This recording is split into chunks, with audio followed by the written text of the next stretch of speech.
President Obama taking credit in a tweet for the economy and jobs recovery. Here it is. 11 years ago today, near the bottom of the worst recession in generations, I signed the Recovery Act, paving the way for more than a decade of economic growth and the longest streak of job creation in American history. Former Reagan economist Art Laffer is with us now. All right, Art, you saw that tweet. How much credit does President Obama deserve? Well, President Obama is a fine man, but he's not an economist. He did inherit a very, very bad economy, and he was able to take from the trough a very slow growth path, the slowest recovery in U.S. history. But he did bring it back. It did come. But what's really happened is Donald Trump is an economist. He really understands the economy far better than President Obama did. And you've seen a continuation and a surge in this economy that is second to none. Obama has not caused the Trump economy. Let me just put it that way very simply. Trump has caused the Trump economy and deserves all the credit for it. His policies are right on mark, and he's done a great job, and they really are his policies. President Trump understands the economy. Obama didn't, and I don't think Obama was well served by his economic advisors during his 8 years in office. Are we, at this moment, the best game in town? And I'm referring now to the economy of the United States. Seems to me that China, Europe, Japan are all reeling either from their own policies or from tax increases or from the virus, and we're not. What do you say?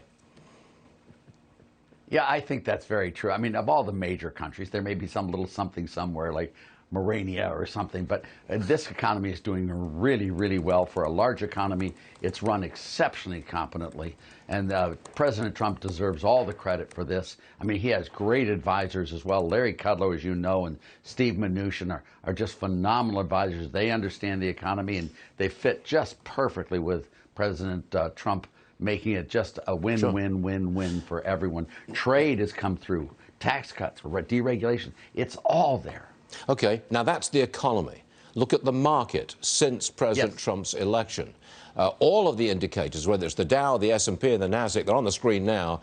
The Dow's up 59%, the S&P's up 57%, the Nasdaq's up a whopping 86% since the 2016 election. So, again, you're laughing, but look, in terms of stock market performance, we are still the best game in town. I know. It is amazing. You know, after 7 years of a recovery, a very tepid recovery, as I mentioned, under Obama, it was the slowest recovery in U.S. history. But after 7 years of recovery, all of a sudden you get this boom in the stock market, which is incredible. You get the growth of the U.S. staying at very high rates. You get tax revenues coming in nicely. You keep inflation under control. I mean, what's more to ask? This is the Goldilocks economy, if I've ever seen one, and it's because President Trump understands economics. We're getting the trade deals. We're getting all of this stuff way late in the recovery, so I think it's the longest recovery in U.S. history, I think, Stuart. So. Yeah, I believe so. And it's all because of Trump.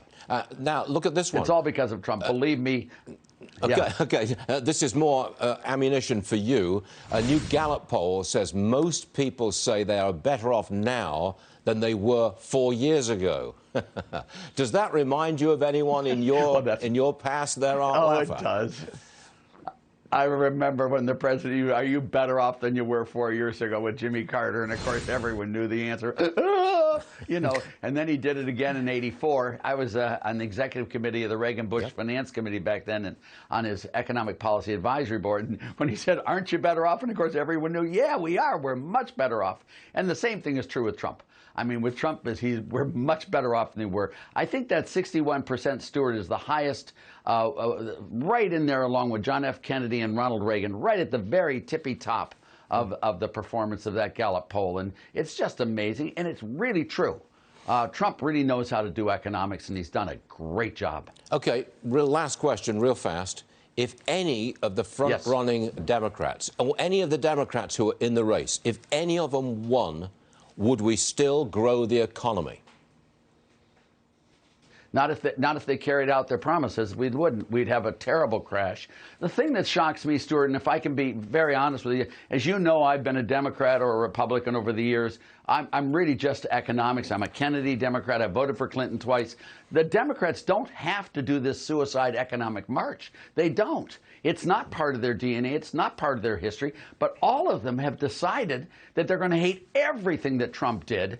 And therefore, they go against this wonderful economy, which they don't have to do. If one of those Democrats decided to be a pro-growth Democrat like Kennedy or like Bill Clinton or like some of these others, they could sweep the field. But no, no, no, they've got to hate Trump on every single line, including the very wonderful job he's done on the economy. I mean, he's spectacular, and they're all saying it's awful, which is just stupid on the face of it. Okay, I have nothing further to add. Art Laffer, thank you very much indeed, Well, sir. thank you, Stuart. Isn't it wonderful? Yeah, it's Isn't pretty this good, I wonderful gotta world? say. We're having a It's great just old time. terrific. Thanks, Art. See you soon. Check